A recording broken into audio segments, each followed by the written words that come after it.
Imagine you're at a teacher training event at a yoga studio.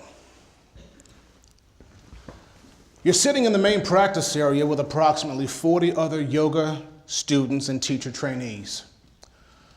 The studio owner asks for a volunteer to share how your yoga practice is helping you deal with life's challenges.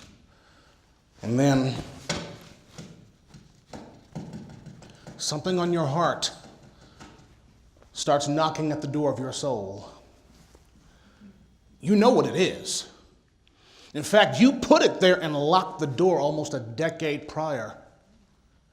See, when you encountered this demon, it literally rocked you to the core. It shattered everything you thought you knew about your family, about yourself, about your very identity. So you tucked it away, thinking you could just forget about it. But on this day, that demon starts knocking. It wants to get out. It needs to get out. As much as it pains you to admit it, deep down, you know that if you're going to be the best version of yourself that you are meant to be, then you're going to have to break down and release that demon. So you break down. You raise your hand, stand up, and in front of 40 fellow yogis, you perform a public exorcism. I, Darren Dutch Martin, the youngest of 6 children, am the product of my mother's extramarital affair.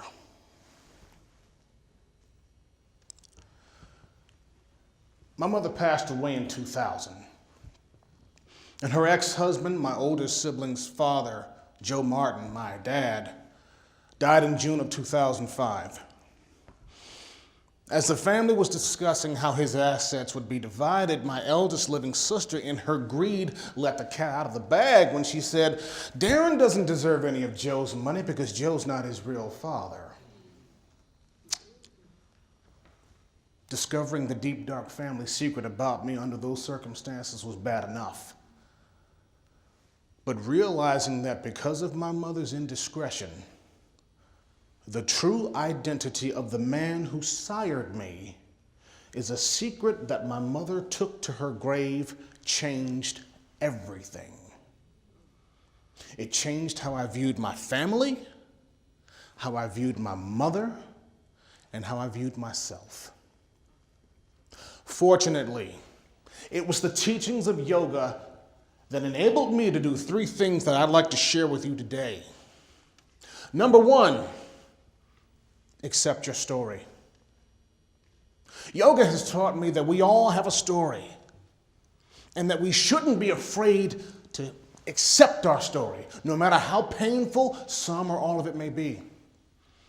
Without pain, there can be no progress, and without breaking down, there can be no breakthrough.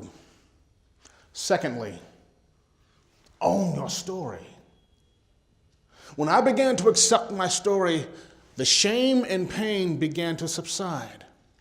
Then I began to tell my story, and something magical happened. The pain and shame were replaced with pride. I became proud of the man that I am, not in spite of, but because of my story. And lastly, rewrite your story.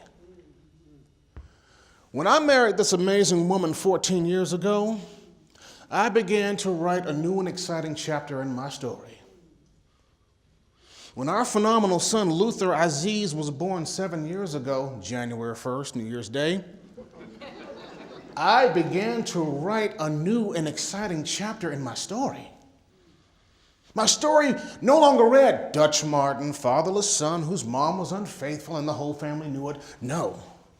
Now my story reads, Dutch Martin, husband to a hot wife, father to an amazing son, and yoga motivator. In order for us to step into our truth and break through to our best selves, we must break down. There's no shame in breaking down. It's okay to be afraid, but feel the fear and do it anyway. Because when you allow your breakdown to happen, your breakthrough might be just around the corner. Namaste.